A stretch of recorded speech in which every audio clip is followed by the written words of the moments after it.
ಬಂಧುಗಳೇ, ತಾವೆಲ್ಲ ಕೂಡ ವೇದಿಕೆಯಲ್ಲಿ ನಮ್ಮ ಕಾಂಗ್ರೆಸ್ ಪಕ್ಷದ ಅಧ್ಯಕ್ಷರಾದಂಥ ಎಐಸಿಸಿ ಅಧ್ಯಕ್ಷರಾದಂಥ ಶ್ರೀ ಮಲ್ಲಿಕಾರ್ಜುನ್ ಖರ್ಗೆ ಸಾಹೇಬ್ರೆ, ನಮ್ಮ ಪಕ್ಷದ ಉಸ್ತುವಾರಿಯನ್ನು ವಹಿಸ್ತಕ್ಕಂಥ ನಮ್ಮ ಪ್ರಧಾನ ಕಾರ್ಯದರ್ಶಿಗಳಂತ ಸುರ್ಜೇವಾಲಾ ಸಾಹೇಬ್ರೆ, ಮಾಜಿ ಮುಖ್ಯಮಂತ್ರಿಗಳಂತ ಸಿದ್ದರಾಮಯ್ಯ ಸಾಹೇಬ್ರೆ, ನಮ್ಮ ಹಿರಿಯರಂತ ಮಾಜಿ ಮುಖ್ಯಮಂತ್ರಿಗಳಂತ ವೀರಪ್ಪ ಮೊಯ್ಲಿ ಸಾಹೇಬ್ರೆ, ನೂತನವಾಗಿ ಈ ನನ್ನ ಹತ್ತಿರ ನಿಮ್ಮೆಲ್ಲರ ಆಶೀರ್ವಾದದಿಂದ ಒಬ್ಬ ಸೇವಾದಳ ಕಾರ್ಯಕರ್ತರಿಂದ ಹಿಡಿದು ವಿದ್ಯಾರ್ಥಿ ಘಟಕ, ಯುವ ಘಟಕ, ಮಹಿಳಾ, ಅಲ್ಪಸಂಖ್ಯಾತರು, ಶಾಸಕರು ಇದ್ರು, ಮಹಿಳೆಯರು ಇದ್ರು, ಲೈನಲ್ಲಿ ಇದ್ರು, ಬಾವುಟ ಕೊಡ್ಬೇಕಾರೆ ಎಲ್ಲ ಸೇರಿ ಬಂದಿದೆ. ನಿಮಗೆ ಎಲ್ಲ ವರ್ಗದ ನಮ್ಮ ಪಕ್ಷದ ಆಧಾರ ಸ್ತಂಭಗಳು ಸೇರಿ ಶಾಸಕರ ಜೊತೆಯಲ್ಲಿ, ಮಂತ್ರಿಗಳ ಜೊತೆಯಲ್ಲಿ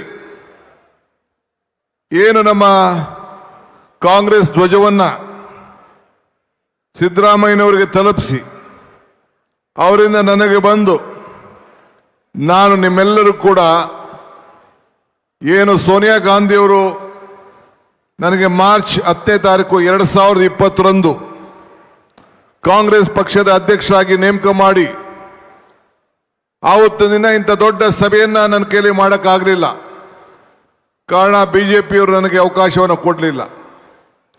ಆದರೆ ಪ್ರತಿಯೊಂದು ಪಂಚಾಯಿತಿಯಲ್ಲೂ ಕೂಡ ಹೊಸ ಇತಿಹಾಸವನ್ನು ಸೃಷ್ಟಿ ಮಾಡಿ ಝೂಮ್ನಲ್ಲಿ 11,000ಕ್ಕೂ ಹೆಚ್ಚು ಕಡೆ ಆ ಝೂಮ್ ಮುಖಾಂತರ ಪ್ರತಿಜ್ಞಾನ ಸ್ವೀಕಾರ ಮಾಡಿ ಸಂವಿಧಾನವನ್ನು ಪಠಿಸಿ ಆವತ್ತು ನಾನು ದಿನೇಶ್ ಗುಂಡೂರಾವ್ ಹತ್ರ ಅಧಿಕಾರವನ್ನು ತೆಗೆದುಕೊಂಡೆ. ಆ ಸಾಕ್ಷಿ ಆದಮೇಲೆ ಇವತ್ತು ಮತ್ತೆ ನಾನು ಇಡೀ ರಾಜ್ಯವನ್ನ ನಿಮ್ಮೆಲ್ಲರ ವಿಶ್ವಾಸದಿಂದ, ನಿಮ್ಮೆಲ್ಲರ ಸಹಕಾರದಿಂದ ನಾನು ನಿರೀಕ್ಷೆ ಮಟ್ಟದಲ್ಲಿ ಸೇವೆ ಎಷ್ಟು ಮಟ್ಟಕ್ಕೆ ಮಾಡಿದ್ದೀನೋ ಅಂತೇಳಿ ನಿಮಗೆಲ್ಲ ಅರಿವಿದೆ. ಕೆಲವು ತಪ್ಪುಗಳು ಆಗಿರ್ಬೋದು, ಒಳ್ಳೆ ಕೆಲಸಗಳಾಗಿರ್ಬೋದು, ಆದರೆ ನಾನು ಶಕ್ತಿ ಮೀರಿ ನನ್ನ ಕಾರ್ಯಕರ್ತರಿಗೆ ಸೇವೆಯನ್ನು ಮಾಡಿದ್ದೇನೆ ಅಂತೇಳಿ ನನ್ನ ಆತ್ಮಕ್ಕೆ ವಿಶ್ವಾಸ ಇದೆ. ನಾನು ಸ್ವಲ್ಪ ಮನುಷ್ಯ, ನನ್ನ ಕೈಲಿ ಅನೇಕ ತಪ್ಪುಗಳು ಕೂಡ ಆಗಿರ್ಬೋದು. ನಮ್ಮ ಕಾರ್ಯಕರ್ತರ ಸೇವೆಯನ್ನು ಗುರುಸಿ ನನ್ನ ಕೈಲಾದಂಥ ರೀತಿಯಲ್ಲಿ ಪಕ್ಷದ ಸಂಘಟನೆಯನ್ನು ಮಾಡಿ ಇವತ್ತು ರೈತರ, ಕಾರ್ಮಿಕರ, ಯುವ ಪೀಳಿಗೆಗೆ ಮತ್ತು ವಿವಿಧ ರೀತಿಯಲ್ಲಿ ನಿಮ್ಮ ಕಾರ್ಯಕರ್ತರ ಒಬ್ಬ ಮನೆಯ ಮಗನಾಗಿ ನಾನು ಒಬ್ಬ ಕಾರ್ಯಕರ್ತನ ಅಂತೇಳಿ ಇವತ್ತು ನಿಮ್ಮೆಲ್ಲರೂ ಕೂಡ ನನ್ನ ಸಾಕ್ಷಾಂಗ ನಮಸ್ಕಾರಗಳನ್ನು ಅರ್ಪಿಸಿ ಇವತ್ತು BK ಹರಿಪ್ರಸಾದ್ ಒಬ್ಬ ಹಿರಿಯ ಕಾರ್ಯಕರ್ತನಿಗೆ ನನ್ನ ಅಧಿಕಾರವನ್ನು ಹಸ್ತಾಂತರವನ್ನು ನಾನು ಮಾಡಿದ್ದೇನೆ. ನಾನು ಆಗಾಗ ಒಂದು ಮಾತು ಹೇಳ್ತಾ ಇರ್ತೀನಿ, ಕಾಂಗ್ರೆಸ್ ಶಕ್ತಿ ಈ ದೇಶದ ಶಕ್ತಿ, ಕಾಂಗ್ರೆಸ್ ಇತಿಹಾಸ ಈ ದೇಶದ ಇತಿಹಾಸ, ಕಾಂಗ್ರೆಸ್ ಅಧಿಕಾರಕ್ಕೆ ಬಂದ ಎಲ್ಲ ವರ್ಗದ ಜನರು ಅಧಿಕಾರಕ್ಕೆ ಬಂದಂಗೆ ಅಂತ ಹೇಳಿ ಇವತ್ತು ನಾವೆಲ್ಲ ವಿರೋಧ ಪಕ್ಷದಲ್ಲಿದ್ದಾಗ ಕೋವಿಡ್ ಸಂದರ್ಭದಲ್ಲಿ ಇವತ್ತು ನಾನು ಮತ್ತು ಸಿದ್ದರಾಮಯ್ಯನವ್ರನ್ನ ಅವತ್ತು ವಿರೋಧ ಪಕ್ಷದ ನಾಯಕರಾಗಿ ಮತ್ತೆ ಆಯ್ಕೆಯನ್ನ ಶ್ರೀಮತಿ ಸೋನಿಯಾ ಗಾಂಧಿಯವರು ಮಾಡಿದ್ರು. ನಾವಿಬ್ಬರು ಸೇರಿ ಜೊತೆ ಸೇರಿ ನಿಮ್ಮೆಲ್ಲರನ್ನು ಕೂಡ ಒಟ್ಟಿಗೆ ತೆಗೆದುಕೊಂಡೋಗಿ ಈ ದೇಶದ ಐಕ್ಯತೆ, ಈ ದೇಶದ ಸಮಗ್ರತೆ, ಈ ದೇಶದ ಶಾಂತಿ ಮತ್ತು ನಮ್ಮ ಸಂವಿಧಾನವನ್ನು ರಕ್ಷಣೆ ಮಾಡಬೇಕು ಅಂತ ಹೇಳಿ ಸಂಕಲ್ಪವನ್ನು ಮಾಡಿ ಅವತ್ತು ಮಲ್ಲಿಕಾರ್ಜುನ್ ಖರ್ಗೆ ಸಾಹೇಬರು ವಿರೋಧ ಪಕ್ಷದ ನಾಯಕರಾಗಿ ಅವತ್ತು ಕೂಡ ಆ ಒಂದು ಅದ್ಭುತವಾದಂಥ ಕಾರ್ಯಕ್ರಮಕ್ಕೆ ಸಾಕ್ಷಿಯಾಗಿದ್ದು.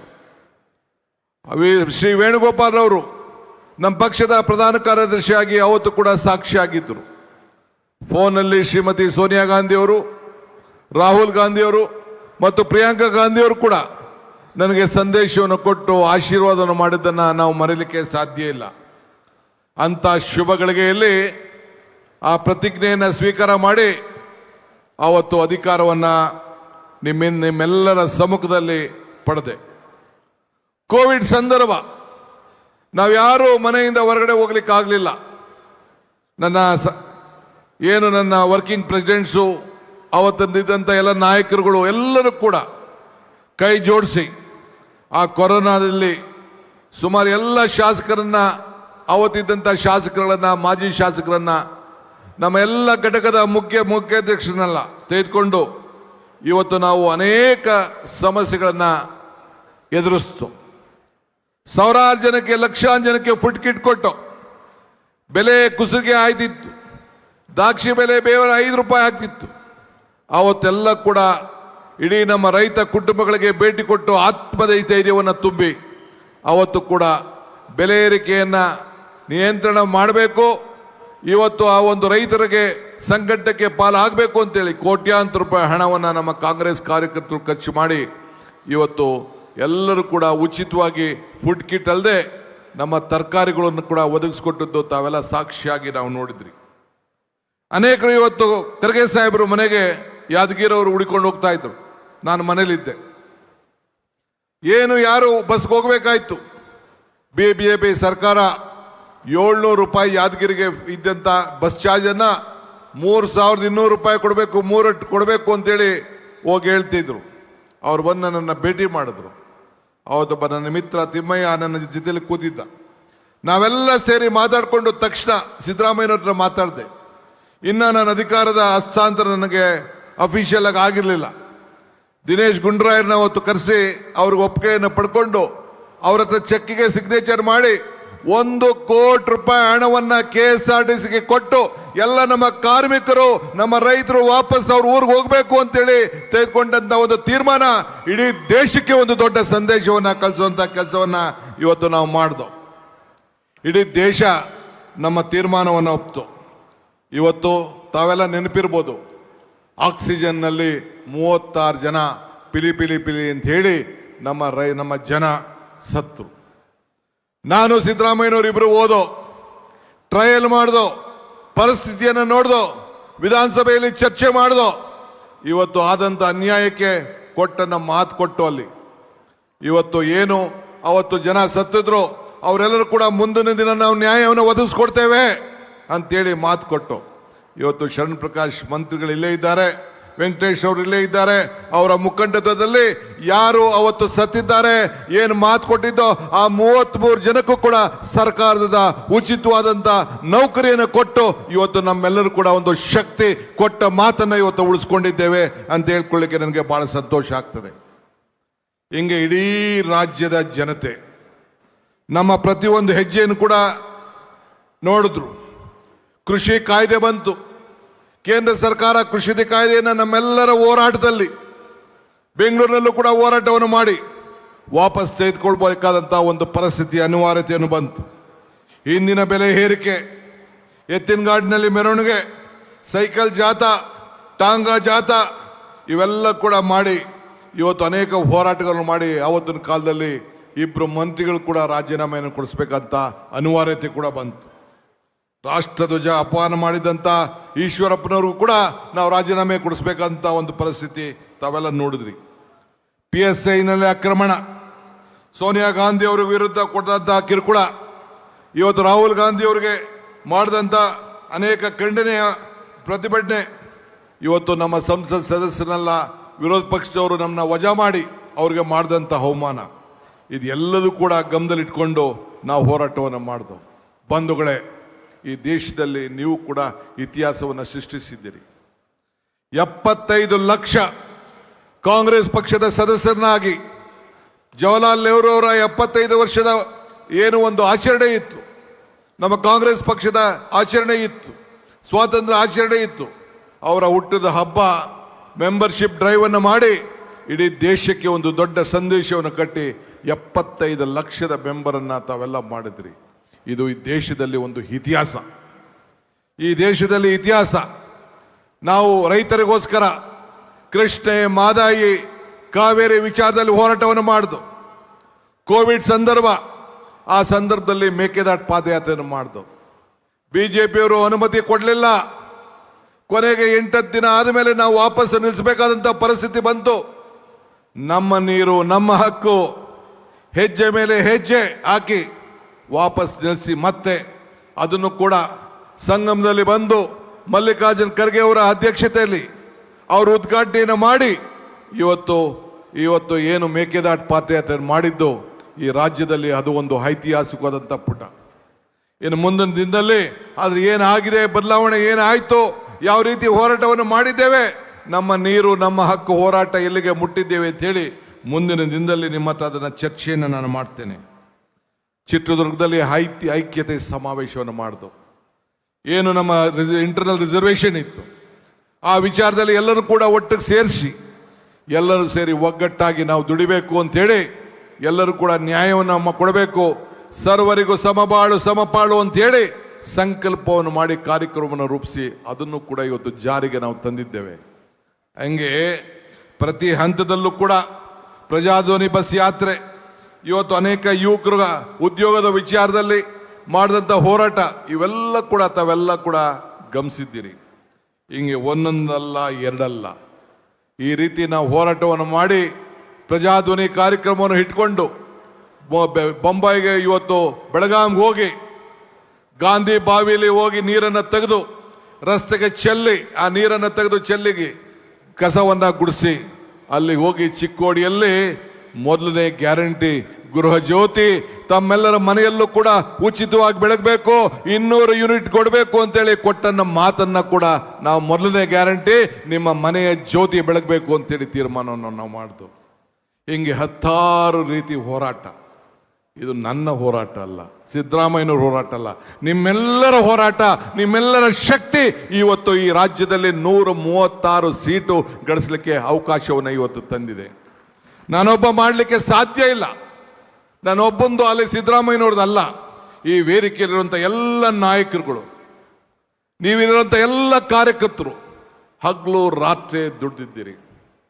ಇದೇ ಮಧ್ಯದಲ್ಲಿ ರಾಹುಲ್ ಗಾಂಧಿಯವರು ತೆಗೆದುಕೊಂಡಂಥ ದಿಟ್ಟ ಹೋರಾಟ, ಇದೊಂದು ಇತಿಹಾಸ, ಒಂದು ಐತಿಹಾಸಿಕ. ಮಹಾತ್ಮ ಗಾಂಧೀಜಿಯವರು ದಂಡಿ ಯಾತ್ರೆ ಆದಮೇಲೆ ಮತ್ತೆ ಈ ದೇಶದಲ್ಲಿ ಒಂದು ಹೋರಾಟ, ಒಂದು ಯಾತ್ರೆ ನಡೆದಿದೆ ಅಂತಂದ್ರೆ ಭಾರತ್ ಜೋಡೋ ಯಾತ್ರೆ. ರಾಹುಲ್ ಗಾಂಧಿಯವರು ಕಾಶ್ಮೀರಿಂದ ಕನ್ಯಾಕುಮಾರಿವರೆಗೂ ಏನು ಪಾದಯಾತ್ರೆ ಮಾಡಿದ್ರು, ಆ ನಮ್ಮ ರಾಜ್ಯದಲ್ಲಿ 23 ದಿನಗಳ ಕಾಲ ಶ್ರೀಮತಿ ಸೋನಿಯಾ ಗಾಂಧಿಯವರು ಬಂದು ಹೆಜ್ಜೆ ಹಾಕಿ ಸಾಕ್ಷಿ ಆದರು. ಆ ಸಾಕ್ಷಿ ಸಮಯದಲ್ಲಿ ನಮ್ಮ ಮಲ್ಲಿಕಾರ್ಜುನ್ ಖರ್ಗೆ ಸಾಹೇಬರು ಒಬ್ಬ ಬ್ಲಾಕ್ ಕಾಂಗ್ರೆಸ್ ಅಧ್ಯಕ್ಷರಾಗಿದ್ದಂಥವರು ಈ ದೇಶದ ಮಹಾತ್ಮ ಗಾಂಧೀಜಿಯವರು ಯಾವ ಸ್ಥಾನದಲ್ಲಿ ಕೂತಿದ್ರೋ ಆ ಸ್ಥಾನದಲ್ಲಿ ಮತ್ತೆ ಅವರಿಗೆ ಅಧಿಕಾರವನ್ನು ಕೊಡುವಂತ ಒಂದು ದೊಡ್ಡ ಅವಕಾಶ ಈ ಕರ್ನಾಟಕ ರಾಜ್ಯದಲ್ಲೇ ನಾವು ನೀವೆಲ್ಲ ಸೇರಿ ಮತ ಚಲಾಯಿಸುವಂತ ಐತಿಹಾಸಿಕ ಘಟನೆ ನಡೀತು. ರಾಹುಲ್ ಗಾಂಧಿ ಅವರು ಕೂಡ ಬಳ್ಳಾರಿಯಲ್ಲಿ ಮತವನ್ನು ಹಾಕುವಂತ ಒಂದು ದೊಡ್ಡ ಸುವರ್ಣ ಅವಕಾಶ ನಡೆದು ಶ್ರೀ ಮಲ್ಲಿಕಾರ್ಜುನ್ ಖರ್ಗೆ ಅವರು ACC ಅಧ್ಯಕ್ಷರಾಗಿ ಇವತ್ತು ನೇಮಕಗೊಂಡರು. ಇದೆಲ್ಲ ಇತಿಹಾಸ. ಇಂಥ ಸಂದರ್ಭದಲ್ಲಿ ಕಾಂಗ್ರೆಸ್ ಪಕ್ಷದ ಅಧ್ಯಕ್ಷನಾಗಿ ಅಧಿಕಾರವನ್ನು ಸ್ವೀಕಾರ ಮಾಡಿ ನಿಮ್ಮೆಲ್ಲ ಘಟನೆಗಳನ್ನು ಕೂಡ ಯಾಕೆ ನಾನು ನೆನಪು ಮಾಡ್ತಾ ಇದ್ದೀನಿ ಅಂದರೆ, ನನ್ನ ಅಧಿಕಾರ ಅವಧಿಯಲ್ಲಿ ಏನು ಸಾಕ್ಷಿ ಗುಡ್ಡೆಯನ್ನು ಬಿಟ್ಟು ಹೋಗ್ತಾ ಇದ್ದೀನಿ ಅನ್ನೋ ಮಾತನ್ನು ಹೇಳಲಿಕ್ಕೆ ನನಗೆ ಬಹಳ ಸಂತೋಷ ಆಗ್ತದೆ. ಈ ಸಾಧನೆ ನನ್ನದಲ್ಲ ಅಂತ ಈಗೂ ಹೇಳ್ತಾ ಇದ್ದೀನಿ. ಈ ಸಾಧನೆ ನಿಮ್ಮೆಲ್ಲರಕ್ಕಿಂತ ಮಾತ್ರ ಸಾಧ್ಯ ಆಯಿತು. ಬೈದಿರ್ಬೋದು, ನೊಂದಿರ್ಬೋದು, ಜಗಳ ಆಡಿರ್ಬೋದು, ಮಾತಾಡದೇ ಇರ್ಬೋದು, ಆದರೂ ಕೂಡ ಈ ರಾಜ್ಯದಲ್ಲಿ ಕಾಂಗ್ರೆಸ್ ಸರ್ಕಾರ ತರಬೇಕು ಅಂತೇಳಿ ಡಬಲ್ ಇಂಜಿನ್ ಸರ್ಕಾರಕ್ಕೆ ತಾವೆಲ್ಲ ಒಂದು ದೊಡ್ಡ ಶಕ್ತಿಯನ್ನು ನಮಗೆಲ್ಲ ಕೂಡ ಕೊಟ್ರಿ. ಈ ಮಧ್ಯದಲ್ಲಿ ಅಧಿಕಾರ ಬಂತು, 136 ಸೀಟ್ ಬಂತು. 136 ಸೀಟ್ ಆದಮೇಲೆ ಮತ್ತೆ ನಾವು ಮಹಾತ್ಮ ಗಾಂಧೀಜಿಯವರು ಅಧಿಕಾರಕ್ಕೆ ತೆಗೆದುಕೊಂಡು 100 ವರ್ಷದ ಸಂಭ್ರಮ ಬೆಳಗಾಮಲ್ಲಿ ನಾವು ಮಾಡಿದೆವು. ಜೈ ಬಾಪು, ಜೈ ಭೀಮ್, ಜೈ ಸಂವಿಧಾನ. ಆ ಸಂವಿಧಾನ ಪುಸ್ತಕವನ್ನ ನಾನು ಕೂಡ ನನ್ನ ಮುಖ್ಯಮಂತ್ರಿಯಾಗಿ ಅಧಿಕಾರ ಸ್ವೀಕಾರ ಮಾಡಿದಾಗ ಹಿಡಿದು ನಾನು ಪ್ರತಿಜ್ಞೆಯನ್ನು ನಾನು ಮಾಡಿದೆ. ಈಗೂ ಕೂಡ BK ಹರಿಪ್ರಸಾದ್ ರವರೊಬ್ಬ ಹಿರಿಯ ಪಕ್ಷದ ಕಾರ್ಯಕರ್ತರು, ಮುಖಂಡರಾಗಿ ಇವತ್ತು ಅಧ್ಯಕ್ಷರಾಗಿ ಇಡೀ ರಾಜ್ಯದ ಉದ್ದಗಲಕ್ಕೂ ಕೂಡ ಸೇವೆಯನ್ನು ಮಾಡ್ಕೊಂಡು ಬಂದಂಥವರು ಇವತ್ತು ಕೂಡ ನನಗೆ ಹಸ್ತಾಂತರವನ್ನು ಆ ಪುಸ್ತಕವನ್ನು ಕೊಟ್ಟಿದ್ದಾರೆ. ನಾನು ಹರಿಪ್ರಸಾದ್ ಅವರು ಕೂಡ ವಿದ್ಯಾರ್ಥಿ ನಾಯಕರಾಗಿ ಬೆಳೆದಂಥವ್ರು, ಒಂದೇ ಕಾಲೇಜಿನಲ್ಲಿ ಬೆಳೆದಂಥವ್ರು. ನನಗೆ 3-4 ವರ್ಷ ಅವ್ರು ಸೀನಿಯರ್. ಅವರು 83 ಎಲೆಕ್ಷನ್ ನಿಂತ್ಕೊಂಡ್ರು, ನಾನು 85 ಎಲೆಕ್ಷನ್ ನಿಂತ್ಕೊಂಡೆ ವಿಧಾನಸಭೆಗೆ. ಅವರು ವಿದ್ಯಾರ್ಥಿ ನಾಯಕರಾಗಿ ಬೆಳೆದರು, ನಾನು ಕೂಡ ವಿದ್ಯಾರ್ಥಿ ನಾಯಕರಾಗಿ ಬೆಳೆದು ಇವತ್ತು ಒಬ್ಬ ನಿಷ್ಠಾವಂತ ಒಬ್ಬ ಕಾರ್ಯಕರ್ತನಿಗೆ, ಒಬ್ಬ ವಿದ್ಯಾರ್ಥಿ ನಾಯಕನಿಗೆ, ಇವತ್ತು ಇಡೀ ದೇಶವನ್ನು ಸಂಘಟನೆ ಮಾಡಿದಂಥ ಒಬ್ಬ ನಾಯಕರಿಗೆ ಹಸ್ತಾಂತರ ಮಾಡೋದು ನನಗೂ ಕೂಡ ಒಂದು ದೊಡ್ಡ ಸಮಾಧಾನ ಇವತ್ತು ತಂದಿದೆ. ಇವತ್ತು ನಾನು ಈ ಮಧ್ಯದಲ್ಲಿ ಎಲ್ಲ ವರ್ಗದ ಜನರನ್ನ, ಇವತ್ತು ಮೀನುಗಾರರನ್ನ, ಲಂಬಾಣಿ ಜನಾಂಗನ, ದೌದಾಯ ಸಮಾಜರನ್ನ, ನೇಕಾರರನ್ನ, ತಿಗಳ ಶಕ್ತಿಯ ಸಮಾಜರನ್ನ, ಮಡಿವಾಳದವ್ರನ್ನ, ಗಾಣಿಗರನ್ನ, ಉಪ್ಪಾರರನ್ನ ಎಲ್ಲನೂ ಕೂಡ ಇವತ್ತು ನಾನು ಭೇಟಿಯನ್ನು ಮಾಡಿದ್ದೇನೆ. ಅವರ ಸಮಸ್ಯೆಯನ್ನು ಕೇಳಿದ್ದೇನೆ, ರೈತರ ಸಮಸ್ಯೆ ಕೇಳಿದ್ದೇನೆ, ಕಾರ್ಮಿಕರ ಸಮಸ್ಯೆ ಕೇಳಿದ್ದೇನೆ, ಆಟೋವನ್ನು ನಡೆಸ್ತಾ ಇರೋಂಥವ್ರು, ಡ್ರೈವರು, ಬೀದಿ ಬದಿ ವ್ಯಾಪಾರದವರು, ಎಲ್ಲ ವರ್ಗದ ಜನರನ್ನು ಕೂಡ ಭೇಟಿಯನ್ನು ಮಾಡಿದ್ದೇನೆ. ಅವರ ಸಮಸ್ಯೆಯನ್ನು ಕೇಳಿ ಆ ಬೆಲೆ ಏರಿಕೆ ಗಗನಕ್ಕೆ ಹೋಗ್ತಾ ಇದೆ, ಆದಾಯ ಪಾತಾಳಕ್ಕೆ ಹೋಗ್ತಾ ಇದೆ ಅಂತೇಳಿ 5 ಗ್ಯಾರಂಟಿಗಳನ್ನು ಮಾಡಬೇಕು ಅಂತ ತೀರ್ಮಾನ ಮಾಡ್ದು, ಪ್ರತಿಜ್ಞೆಯನ್ನು ಮಾಡ್ದು. ಶ್ರೀಮತಿ ಪ್ರಿಯಾಂಕಾ ಗಾಂಧಿ ಅವ್ರನ್ನ ಆಹ್ವಾನಿಸಿದೆ. ಬಂದು ಅವರು ಪ್ಯಾಲೇಸ್ನಲ್ಲಿ ಸುಮಾರು 50,000ಕ್ಕೂ 60,000ಕ್ಕೂ ಹೆಚ್ಚು ಮಂದಿಯಲ್ಲಿ ಬಂದು ಈ ಒಂದು ಗೃಹಲಕ್ಷ್ಮಿ ಯೋಜನೆಯನ್ನು ಇವತ್ತು ಚಾಲನೆಗೆ ಕೊಟ್ಟರು. ಅವ್ರು ಹೇಳಿದ್ರು, ಡಿಕೆ ಇದು ಮಾತ್ರ ಉಳ್ಕೊಳ್ಬಾರ್ದು, ನೀನು ಸಿದ್ದರಾಮಯ್ಯನವರಿಬ್ಬರು ನನ್ನ ಮುಂದೆ ಆ ಗ್ಯಾರಂಟಿ ಚೆಕ್ಗೆ ನೀವು ಸೈನ್ ಹಾಕಬೇಕು ಅಂತ ಹೇಳಿದ್ರು. ನಾನು ಸಿದ್ದರಾಮಯ್ಯನವರು ಅದಕ್ಕೆ ಸೈನ್ ಹಾಕ್ದೋ, ಆ ಸೈನನ್ನು ಮನೆಗೆ ತಲುಪಿಸೋ. ಇವತ್ತು 1,21,00,000 ಮಹಿಳೆಯರಿಗೆ, ಮನೆ ಯಜಮಾನರಿಗೆ ಇವತ್ತು ಹಣ ತಲುಪ್ತಾ ಇದೆ ಅಂತಂದ್ರೆ ಇಡೀ ರಾಷ್ಟ್ರಕ್ಕೆ ಒಂದು ದೊಡ್ಡ ಸಂದೇಶ. ಇದು ನನ್ನ ಕಾರ್ಯಕ್ರಮ ಅಲ್ಲ, ಇದು ಜನರ ಭಾವನೆ. ಯುವಕರ ಮೇಲೆ, ವಿದ್ಯಾರ್ಥಿ ಮೇಲೆ ನಂಬಿಕೆ. ಜನ ನಗ್ತಾ ಇದ್ರು. ನಾನು ಹೇಳಿದೆ, ಈ ಡಿ ಕೆ ಶಿವಕುಮಾರ್ನ ಬಂಡೆ ಅಂತ ಕರಿತೀರಿ, ಈ ಬಂಡೆನ ಚಪ್ಪಡಿಯಾರು ಮಾಡ್ಕೊಳ್ಳಿ, ಗರಡಗಂಬಾರು ಮಾಡ್ಕೊಳ್ಳಿ, ಕೋಲಾರು ಮಾಡ್ಕೊಳ್ಳಿ, ಜಲ್ಲಿಯಾರು ಮಾಡ್ಕೊಳ್ಳಿ. ಪ್ರತಿಯೊಬ್ಬ ಕಾರ್ಯಕರ್ತರು ಕೂಡ ಈ ಬಂಡೆ ಮೇಲೆ, ಈ ಚಪ್ಪಡಿ ಮೇಲೆ ನಡ್ಕೊಂಡು ಹೋಗಿ ವಿಧಾನಸೌಧ ಮುಟ್ಟಬೇಕು ಅಂತೇಳಿ ಅವತ್ತು ಪ್ರತಿಜ್ಞೆಯನ್ನು ಮಾಡಿದೆ. ಕಳೆದ 3 ವರ್ಷದಿಂದ ನಿಮಗೆ ಎಲ್ಲ ಕಾರ್ಯಕರ್ತರು ವಿಧಾನಸೌಧದಲ್ಲಿ ಆ ಬಂಡೆ ಮೇಲೆ ನಡಿಲಿಕ್ಕೆ ನಿಮಗೆಲ್ಲ ಶಕ್ತಿ ಬಂದಿದೆ.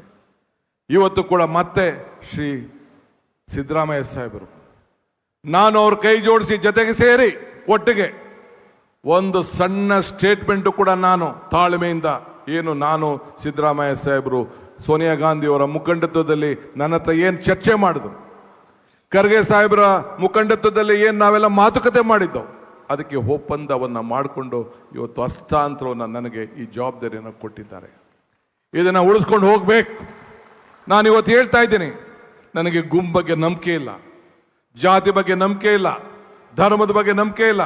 ಆದರೆ ನಮ್ಮ ಜಾತಿ, ನಮ್ಮ ಧರ್ಮ ಬಿಟ್ಟಿದ್ದು.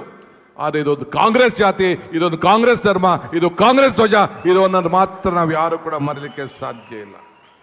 ಬಂಧುಗಳೇ, ಇವತ್ತು ಇತಿಹಾಸ ಪುಟಕ್ಕೆ ನಾವೆಲ್ಲ ಸೇರಬೇಕಾಗಿದೆ. ನಮ್ಮ ಮೇಲೆ, ನಿಮ್ಮ ಮೇಲೆ ದೊಡ್ಡ ಜವಾಬ್ದಾರಿ ಇದೆ. ಇವತ್ತು ಅನೇಕ ಪಾದಯಾತ್ರೆಗಳನ್ನು ನಾವು ಮಾಡಿದ್ದೇವೆ. 23 ದಿನಗಳ ಕಾಲ ರಾಹುಲ್ ಗಾಂಧಿ ಅವರು ಮಾಡಿದಂಥ ಭಾರತ್ ಜೋಡೋ ಪಾದಯಾತ್ರೆಗೆ ಇವತ್ತು ಸಾಕ್ಷಿಯಾಗಿ ಅವ್ರು ಎಲ್ಲೆಲ್ಲಿ ಹೆಜ್ಜೆ ಹಾಕಿದ್ರು. ಎಲ್ಲ ಕ್ಷೇತ್ರದಲ್ಲೂ ಕೂಡ ಕಾಂಗ್ರೆಸ್ ಪಕ್ಷ ಅಧಿಕಾರಕ್ಕೆ ಬಂತು. ನೀವು ಚಾಮರಾಜನಗರದಿಂದ ನೆನಪಿಡಿ, ಕೊನೆಗೆ ಬಳ್ಳಾರಿವರೆಗೂ ನೋಡಿ, ಎಲ್ಲ ಕ್ಷೇತ್ರದಲ್ಲೂ ಕೂಡ ಅವರ ಹೆಜ್ಜೆ, ಅವರ ಸಂಘಟನೆ, ನೀವು ಇಡೀ ರಾಜ್ಯದಿಂದ ಮೂಲೆಯಿಂದ ನಮ್ಮ ನಾಯಕರುಗಳೆಲ್ಲ ಕರ್ಕೊಂಡು ಬಂದು ಇವತ್ತು ಶಕ್ತಿಯನ್ನು ತುಂಬಿ ಇಡೀ ದೇಶಕ್ಕೆ ಒಂದು ದೊಡ್ಡ ಸಂದೇಶವನ್ನು ಕೊಟ್ರಿ. ನಾವು ಕೊಟ್ಟಂಥ ಸಂದೇಶ ಪಕ್ಕದ ರಾಜ್ಯಗಳಿಗೂ ಕೂಡ ತಲುಪ್ತು. ಆದ್ರಿಂದ ಇವತ್ತು ಅಂಥ ಕಾರ್ಯಕ್ರಮವನ್ನು ಯಾರು ಕೂಡ ಮರೀಲಿಕ್ಕೆ ಸಾಧ್ಯ ಇಲ್ಲ. ಸಿದ್ದರಾಮಯ್ಯನವರ 75 ಜನ್ಮದಿನ, ಐತಿಹಾಸಿಕವಾದಂಥ ಜನ್ಮದಿನ. ಒಬ್ಬ ನಾಯಕ, ಕಾಂಗ್ರೆಸ್ ಕಾರ್ಯಕರ್ತ, ಒಬ್ಬ ಹಿಂದುಳಿದ ವರ್ಗದ ನಾಯಕನಿಗೆ ನೀವು ಮಾಡಿದಂಥ ಆಶೀರ್ವಾದ ಯಾರು ಕೂಡ ಮರೀಲಿಕ್ಕೆ ಸಾಧ್ಯ ಇಲ್ಲ. ಅದಾದ ಮೇಲೆ 75ನೇ ವರ್ಷದ ಈ ದೇಶದ ಸ್ವಾತಂತ್ರ್ಯದ ಸಂಭ್ರಮ, ಎಂಥ ಸಂಭ್ರಮ! ಸ್ವಾತಂತ್ರ್ಯ ದಿನಾಚರಣೆ, ಸ್ವಾತಂತ್ರ್ಯ ದಿನ ನಡೆಗೆ ಸುಮಾರು 4 ಲಕ್ಷ ಜನ ಈ ಮಕ್ಕಳು, ವಿದ್ಯಾರ್ಥಿಗಳು, ಹಿರಿಯರು ಇವತ್ತು ನಡೆದು, ಅವತ್ತು ಟ್ರೈನಲ್ಲೇ 3,72,000 ಜನ ಮೆಟ್ರೋನಲ್ಲಿ ಪ್ರವಾಸ ಮಾಡಿ ಆ ಸ್ವಾತಂತ್ರ್ಯದ ನಡಿಗೆ ಇದೆಯಲ್ಲ, ಈ ದೇಶದಲ್ಲಿ ಮತ್ತೊಂದು ಇತಿಹಾಸ ಅಂತ ಹೇಳಲಿಕ್ಕೆ ನನಗೊಂದು ಭಾಳ ಸಂತೋಷ ಆಗ್ತದೆ. ಬಂಧುಗಳೇ, ಇನ್ನು ಹೆಚ್ಚಿಗೆ ಹೇಳೋಂಥದ್ದು ಇಲ್ಲ. ಈ ದೇಶದಲ್ಲಿ ನನಗೆ ಜವಾಬ್ದಾರಿಯನ್ನು ಕೊಟ್ಟಿದ್ದೀರಿ. ಈ ರಾಜ್ಯದಲ್ಲಿ ನನಗೆ ಜವಾಬ್ದಾರಿಯನ್ನು ಪಕ್ಷ ಕೊಟ್ಟಿದೆ. ಈ ರಾಜ್ಯವನ್ನು ಮುನ್ನಡೆಸಲಿಕ್ಕೆ ನೀವೆಲ್ಲ ಅವಕಾಶವನ್ನು ನಮ್ಮ ಪಕ್ಷ ಕೊಟ್ಟಿದೆ. ನನ್ನ ಮೇಲೆ ನೀವು ಮತ್ತು ನಮ್ಮ ರಾಷ್ಟ್ರೀಯ ನಾಯಕರುಗಳು ಎಲ್ಲ ಸೇರಿ ವಿಶ್ವಾಸವನ್ನು ಇಟ್ಟಿದ್ದೀರಿ. ಇವತ್ತು 6 ಗ್ಯಾರಂಟಿಗಳನ್ನು 5 ಗ್ಯಾರಂಟಿಗಳನ್ನು ನಡೆಸ್ಕೊಂಡು ಬಂದಿದ್ದೇವೆ. ಯಾವ ಕಾರಣಕ್ಕೂ ನಮ್ಮ ಗ್ಯಾರಂಟಿಯನ್ನು ಯಾರು ಕೂಡ ನಿಲ್ಲಿಸಲಿಕ್ಕೆ ಸಾಧ್ಯ ಇಲ್ಲ, ನಾವು ಕೂಡ ನಿಲ್ಲಿಸೋದಿಲ್ಲ ಅನ್ನೋ ಮಾತನ್ನ ಈ ಸಂದರ್ಭ ಹೇಳಲಿಕ್ಕೆ ನಾನು ಬಯಸ್ತಾ ಇದ್ದೇನೆ. ಇವತ್ತು ಇದಲ್ಲದೆ ನಾನು ಅಧಿಕಾರ ತೆಗೆದುಕೊಂಡ ದಿನ ಈಗಾಗಲೇ ನಾವು ಭೂ ಗ್ಯಾರಂಟಿ ಅಂತೇಳಿ ಪ್ರತಿಯೊಬ್ಬ ರೈತನಿಗೆ, ಪ್ರತಿಯೊಬ್ಬ ನಾಗರಿಕನಿಗೆ ಯಾರು ಅವನ ಆಸ್ತಿಗೆ ದಾಖಲೆಗಳನ್ನು ನಿರ್ಮಾಣ ಮಾಡಬೇಕು ಅಂತೇಳಿ ಎಲ್ಲರೂ ಕೂಡ ಈಗಾಗಲೇ ದಾಖಲೆಗಳನ್ನು ಕೊಡಲಿಕ್ಕೆ ತೀರ್ಮಾನವನ್ನು ಮಾಡಿದ್ದೇವೆ. ಹಳ್ಳಿಗಳಲ್ಲಿ, ಗ್ರಾಮಗಳಲ್ಲಿ ಯಾವುದಾದ್ರು ಗ್ರಾಮಗಳನ್ನು ಗುರುತಿಸ್ಲಿಕ್ಕೆ ಆಗಲಿಲ್ಲ, ದಾಖಲೆಗಳು ಸರಿ ಇಲ್ಲ, ಬಿ ಖಾತೆಯಿಂದ ಎ ಖಾತೆ ಮಾಡಿ, ಈ ಖಾತೆ ಮಾಡಿ, ಎಲ್ಲರೂ ಕೂಡ ಅವನ ಆಸ್ತಿಗಳನ್ನು ಹಕ್ಕನ್ನು ಉಳಿಸ್ಲಿಕ್ಕೆ ಇವತ್ತು ಯಾವ ಸರ್ಕಾರ ಕೂಡ ತೀರ್ಮಾನ ಮಾಡೋಕ್ಕಾಗಲಿಲ್ಲ.